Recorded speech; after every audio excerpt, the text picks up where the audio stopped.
बिहार में एनडीए को शाहबाद से लेकर के औरंगाबाद तक जोरदार झटका लगा है। एनडीए के दिग्गज नेताओं को हार का सामना करना पड़ रहा है, जिसके बाद अब ये सवाल उठ रहे हैं कि हार की वजह क्या रही।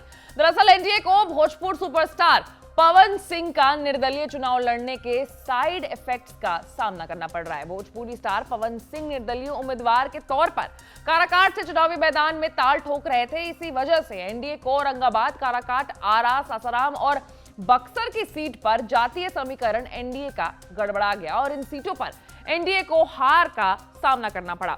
हालांकि एनडीए के जेडीयू और लोजपा का जो प्रदर्शन है वो अच्छा रहा। बात अगर बिगड़ी है कहीं तो वो बीजेपी की तरफ से कह सकते हैं एक तरीके से बिगड़ी है, क्योंकि अब तक 5 सीटों पर चिराग की पार्टी आगे चल रही है। वही जेडीयू की अगर बात करें तो 4 सीटें वो जीत चुकी है और 4 सीटों पर भी बढ़त हासिल किए हुए। और बीजेपी जिससे सबसे ज्यादा सीटों पर चुनाव लड़ा है बिहार में, वो फिलहाल 5 सीटें जीत चुकी है।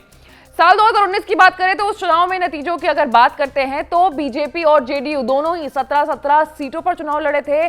बीजेपी ने अपने कोटे में सभी 17 सीटों पर जीत हासिल की थी और जेडीयू 16 सीटों पर जीते थे। और वहीं चिराग पासवान की पार्टी ने अपने कोटे में सभी 6 सीट जीती थी। एनडीए ने 40 में से 39 सीटें जीती थी और 1 सीट कांग्रेस के खाते गई थी। कांग्रेस ने किशनगंज सीट से चुनाव जीता था।